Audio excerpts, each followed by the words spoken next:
What's going on, guys? Welcome to our podcast, Walking Manifestator. I am your host, Alexa Peña, and in this podcast, I am on one mission and one mission only, and that is going to help you awaken your truest and highest self. Embrace and embody your true power and help you elevate to a completely new consciousness. A transformational journey with the Walking Manifestator you are born to be. Everyone says trust God, but what happens when trusting Him feels impossible? When nothing is going your way? When prayers feel like they're unanswered and when you feel like God has forgotten about you? I want to get vulnerable with you in this episode because for those of you that know me, you know that I am not somebody that is going to push some religion down your throat. For those of you that know my story that I've been vulnerable enough to share, I grew up Catholic, and that was the belief that I had for most of my life until I got to the point where I didn't believe in anything. Then shit got really, really dark, and God brought me back to the light. And I want to really share my testimony in this conversation because I know that even if it helps one of you through these moments that you might be facing, especially as we are now embarking in this new 2026 year, I want you to really be equipped with what to expect. And I want to really get into how trusting God really can help you even when shit feels like it's not going the way you want it. I also want to help you understand how to practically align with your desired outcome and what that means. And understand that sometimes it can feel like there is chaos and it feels like doors are closing. But in reality, there's a new door opening that is waiting for us to really just take the step. It's not just about having blind faith, it's about actually embodying the faith. Now, here's the truth, okay? There's this misconception where many people say, I trust God, right? They say, I trust Him, and this is usually when shit's going their way, right? Where it feels like prayers are being answered, right? And you're like, wow, like everything is just going exactly the way that I want it to go. And it feels like life is comfortable. But here is where things get interesting, right? Where the fear, where the doubt, where the uncertainty appears is typically when things are not going our way. And this is the human mind, right? It's really about understanding that maybe in that moment, that rejection is actually a redirection. And one of the things that I can say right from the beginning is that I've trained my brain, and I hope this is something that maybe you can incorporate in your life, but I've trained my brain every time when something isn't going the way that I want, or something happened that wasn't ideal, or recently, actually, I'll tell you guys, I had a client that she fired me. And for those of you that know, I have my real estate business and I am so blessed. I've been able to really scale that puppy to a point where I'm very, very thankful for. And I had not been fired. And one of the things that I found really interesting about this situation, which again, I think we learned from stories, so I'm going to share with you guys. I actually kind of felt a red flag from her. Why? Because the lender that recommended her with me basically said, hey, she's ready to go.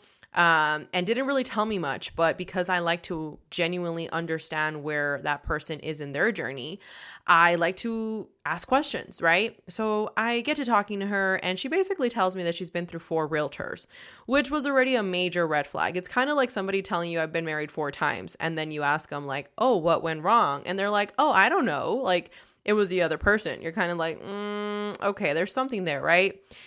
So for those of you that know, it's not about judging, it's about observing, right? It's about seeing where we can grow. So this is the whole point behind these conversations. Maybe you're doing the same thing. I know I've done it.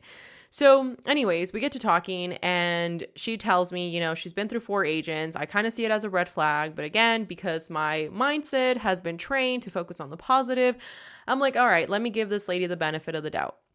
So I'm helping her and I've shown her several properties. There was this one property that was really, really great. And I personally think that when you're selling something to somebody, the only time it's sleazy is when you're trying to sell them something that is not in their best interest. Like when you're genuinely trying to sell me something that I know I need, like recently I got enrolled into this new membership that I know I'm really going to benefit from. I didn't care that they were selling me on it. They showed me the value and I wanted to buy it. Now, where it becomes sleazy is when somebody's trying to sell you something, although they know you don't really need it. So for me, when I'm selling something to somebody, it's really just helping them understand the value because I already understand their needs. So I understood her needs and I knew that this property was a great deal for her. Everything was ready with the house and it was below the price point that she wanted. So I essentially tell her, these are the options. And she was really sold on making an offer. And at the last minute, she's like, you know what? No, I think there's something better out there for me. I'm going to wait. And it's funny to me when I see people do this because I've done it far too well in my life. You are self-sabotaging. Like you can literally have the best marriage, but because you might be so irregulated with your nervous system, you're going to self-sabotage it and you're going to try to look for something else somewhere else simply because you don't know how to hold the thing that you just manifested. And we've gone into this in other episodes. So if you guys are interested in a full breakdown of that again, I'm more than happy to talk to you guys about self-sabotage again. But I've seen it in my life, right? So I know how self-sabotage looks. So essentially I respected her, right? And I was like, yeah, no worries. If you don't want to make an offer, we don't have to. We can wait. So a few months pass by. We're in touch. I'm still, following up with her every now and then. And recently, like I'm talking about, 2 weeks ago, I sent her a message and I was like, Merry Christmas. I hope everything is going great. She basically tells me how she was a little afraid because she felt she was going to get fired from her job because some people at her work were being very rude with her and very mean with her. So I sent her an audio and I was like, you know what? Like, I genuinely, I'm rooting for you and, don't let these people get the best of you because sometimes people that feel shitty about themselves are going to try to make you feel the way that they feel about themselves. So she appreciated that and she was like, thank you so much. And she sends me a message like at 10 p.m. That she liked a property and she really wants to see it. So the next day I messaged her back and I was like, oh, like that's great. Because she told me she was feeling better, right? After the message that I had sent to her with the whole, situation of like her being bullied essentially. So she goes on to tell me that she wants to see this property and I'm like, oh, great. Let me go ahead and get the details. Let me see availabilities. Let me check with the seller and all that good stuff. And I essentially tell her, okay, this is me looking out for her, that property was located in an area that she had originally told me she didn't want to be in. She told me she wanted to be in the east side or she wanted to be in the northeast. And because I listen whenever I have a client that is trying to essentially deviate from the original plan, I bring it up to them. Why? Because that's my job. Now, if she tells me, Alexa, it doesn't matter. I don't care. This is what I want now. Hey, you're the boss, by all means. But my job is to educate you, right? To advise you. It's kind of like an attorney. If my attorney sees that I'm doing something wrong with my income taxes or with my, living trust, they're going to tell me. Now, whether I decide to do something different about it, that's my saying, my decision making there. But for the most part, they're going to try to educate you. So as we get to talking, I basically tell her, hey, well, this zip code is actually considered a different zip code than what you originally had asked me for, right? I didn't say it like that, but I basically told her, hey, just to give you the heads up, it's going to be a little bit further out than what you had originally said you wanted. And I told her the zip code and she basically replies back saying, I think your radar is off on this one. This is not the Socorro area, which to be fair, it wasn't the Socorro area, but it was the Lower Valley area. So I was explaining to her that it was further out from the jurisdiction that she had originally said. And I promise, guys, this ties into our whole conversation, okay? So to make the long story short, I just tell her, no worries, I'm just letting you know because obviously I want to make sure that whenever it comes down to getting this property under contract, you're not, thrown off by the fact that the zip code is in a different area. So that is something that, again, I'm trying to educate her on so that there's no surprises later down the road. And also because it's further out than where she originally said she wanted to be.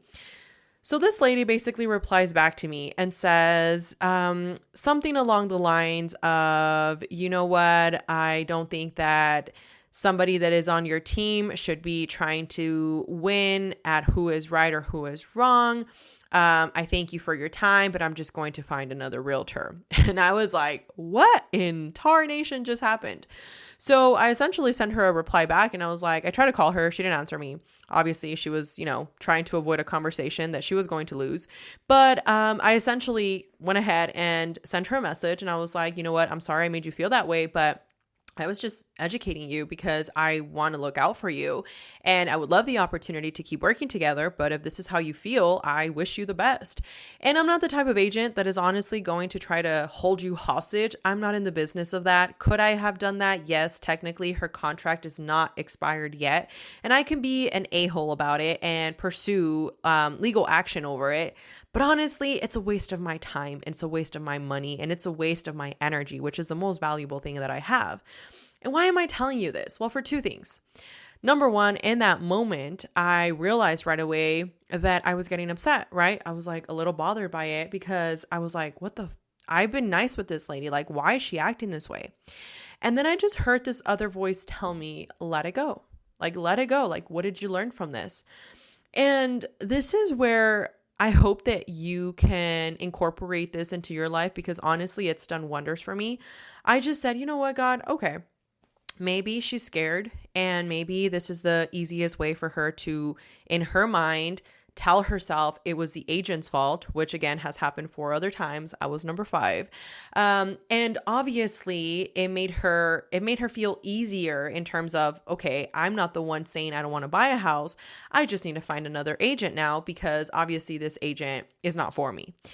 And I recognize that was a pattern, right, that she has where she is probably self-sabotaging herself before getting to the point of actually pulling the trigger and betting on herself because it's scary. Of course, it's scary to get into the unknown of home ownership. I know I was freaking scared when I first got into it, so I totally get that. But instead of getting upset over it and staying mad, I told myself, I was like, you know what, God? I wish her the best. I wish her the best. And I know that in this moment, it's not ideal what's happening, but I know that there's something I can learn from it. And you know what? Next time, I'm just not going to even bother trying to, express the fact that the zip code is wrong. If that's the zip code they want to see, once we get there, they'll realize that the zip code is out of the jurisdiction. And obviously, this is not a one size fits all. There's some clients that trust me, like, very, very vigorously. And they know that if I say, hey, that's not a good option for you, they know it's because I truly, truly have their best interest in mind and they're going to listen. But for those clients that, might be a little bit on the wall, I learned my lesson and I was like, okay, next time I'm just going to let them go and see for themselves and just keep my mouth shut, So interesting things happened after that. I got a client under contract. I've been having some very, very great leads that are in the pipeline right now, working on essentially getting approved. I literally got a contract of a client that is going to make me a little over $20,000, just to give you a perspective. And this is something that I'm being vulnerable and sharing with you guys, not from a flex point, because I feel like there's some people that make $20,000, in an hour. So that's not at all what I'm getting at here. But I think that it's something magical that happens when you focus on gratitude, when you focus on what you can control versus on what you can't control.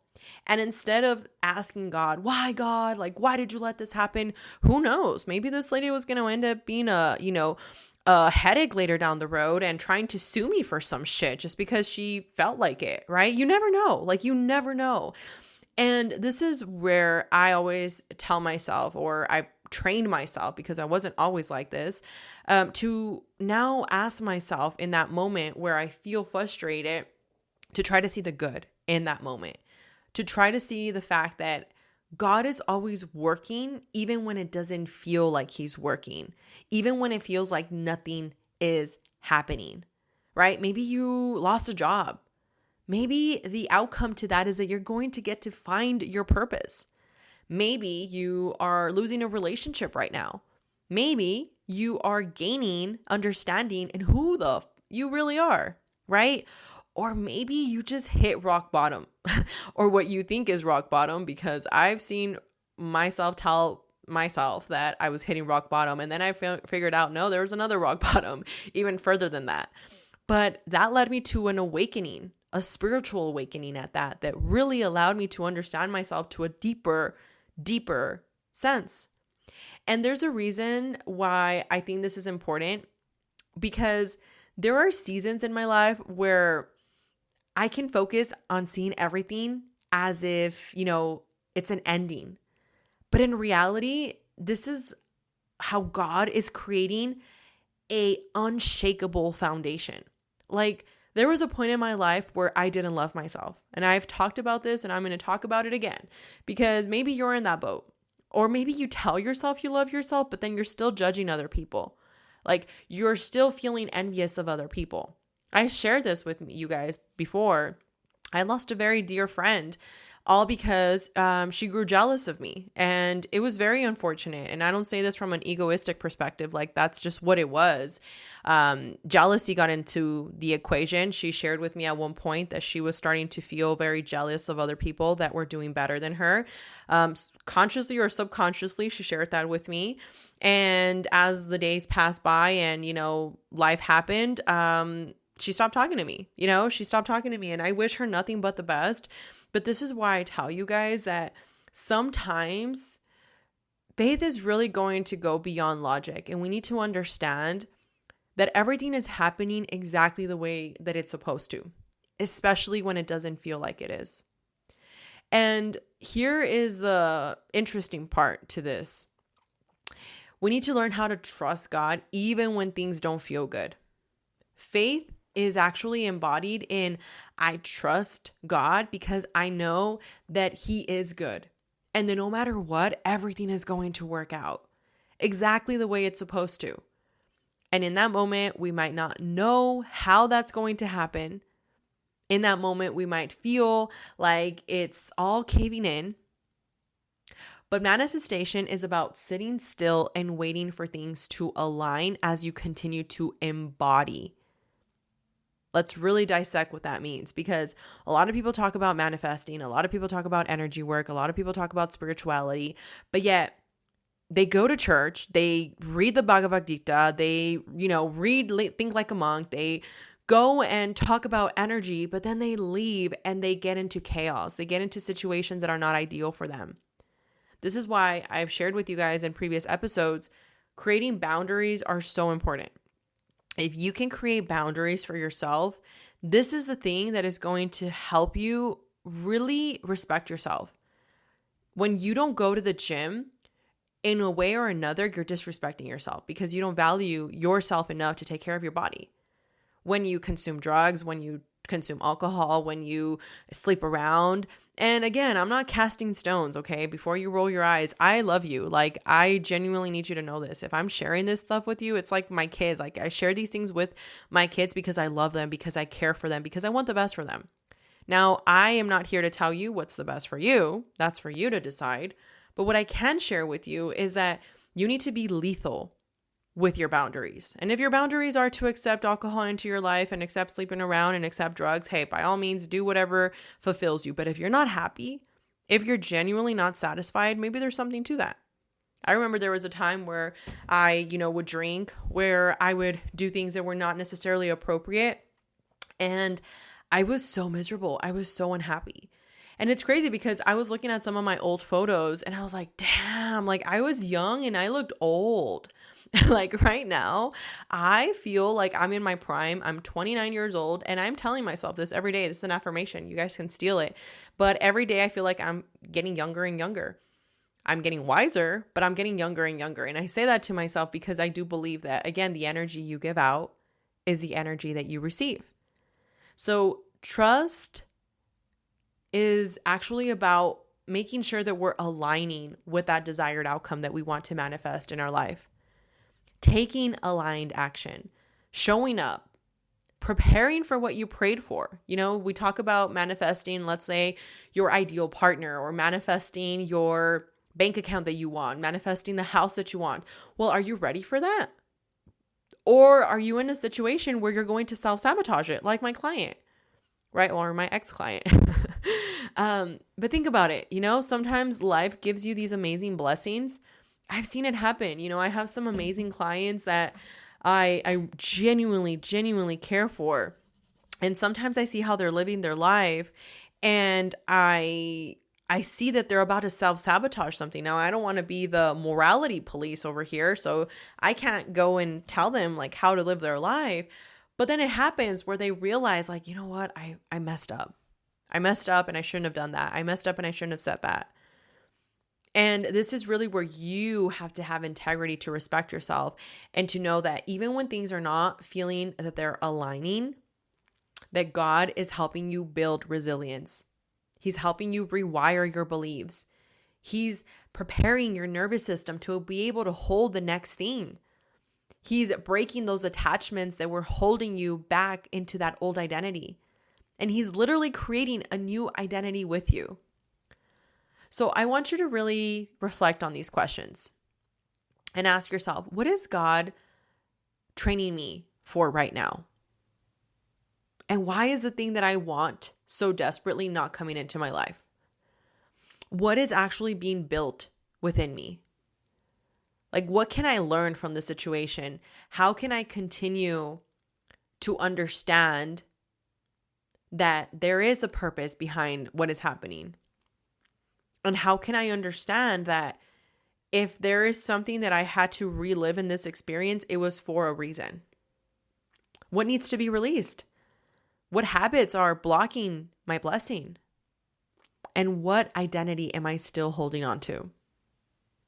And I want you to really surrender daily. I just said, you know what, God, guide me. I need you to guide me. I need you to use me as a vessel of light. And I need you to align me. Because this is really where your heartbreak, your confusion, your uncertainty, none of it is going to be wasted. God is not hurting you. He is shaping you. And sometimes your old self has to die in order for you to align to your new highest self. So if you're in a season where life feels heavy, I want to remind you that you're not abandoned. God is closer than you think. And I want you to really just tap into that energy that you're already connected to. And I want you to remember that you are worthy. I want you to remember that you are loved. I want you to remember that you are capable of extraordinary things. And it all comes down to you showing up for yourself. It all comes down to you being vulnerable with yourself and seeing where you can improve. Because remember, the low frequencies, the low energies, what some people might want to call it as like the devil, right? Those low frequencies, they thrive off of you feeling shame, insecurity, doubt, uncertainty, because it keeps you stuck. It keeps you from reaching the next achievement that God has ready for you. So in 2026, this is your year. And I want you to be bold, and I want you to be aligned with the fact that you absolutely can have it all. So thank you so much for listening, and I'll talk to you guys on the next one. Oh, and if nobody's told you, remember, I love you. Okay, I'll talk to you on the next one. Thank you so much for watching yet another episode of Walking Manifestator. And with that being said, I want to remind you, visualize, embody, and transcend. Be the walking manifestator you are born to be.